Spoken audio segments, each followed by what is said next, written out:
নাগেশ্বরীতে যথাযথ মর্যাদায় জাতীয় বিপ্লব ও সংহতি দিবস পালিত।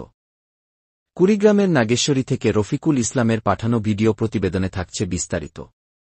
৭ নভেম্বর জাতীয় বিপ্লব ও সংহতি দিবস। কুড়িগ্রামের নাগেশ্বরী উপজেলা ও পৌর বিএনপি যৌথভাবে দিবসটি পালন করেছে।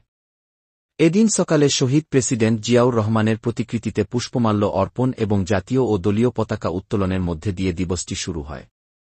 পরে বাসস্ট্যান্ডের দলীয় কার্যালয়ে উপজেলা বিএনপির আহ্বায়ক সহকারী অধ্যাপক গোলাম রসুল রাজার সভাপতিত্বে আলোচনা সভা অনুষ্ঠিত হয়।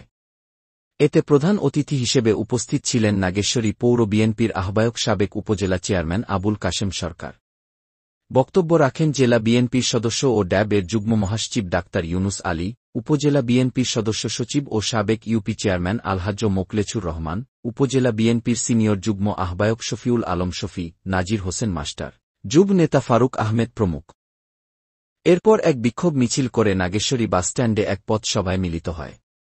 এতে বক্তব্য রাখেন উপজেলা বিএনপির আহ্বায়ক সহকারী অধ্যাপক গোলাম রসুল রাজা।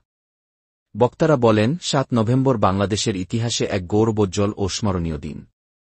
এই দিনে সৈনিক ও জনতার ঐক্যের মধ্য দিয়ে দেশের স্বাধীনতা, সার্বভৌমত্ব ও গণতন্ত্র রক্ষার আন্দোলন নতুন গতি পায়। বক্তারা শহীদ রাষ্ট্রপতি জিয়াউর রহমানের অবদান গভীর শ্রদ্ধার সঙ্গে স্মরণ করে তার রুহের মাগফেরাত কামনা করেন। অনুষ্ঠানে উপজেলার বিভিন্ন ইউনিয়ন থেকে বিএনপি, যুবদল, স্বেচ্ছাসেবক দল, ছাত্রদলসহ অঙ্গ ও সহযোগী সংগঠনের প্রায় ২ সহস্রাধিক নেতাকর্মী অংশগ্রহণ করেন। আলোচনা সভা শেষে বক্তারা দলের সকল নেতাকর্মীকে ঐক্যবদ্ধ থেকে কুড়িগ্রাম-১ আসনে বিএনপির মনোনীত সংসদ সদস্য পদপ্রার্থী আলহাজ সাইফুর রহমান রানাকে ধানের শীষ প্রতীকে ভোট দিয়ে বিজয়ী করার আহ্বান জানান।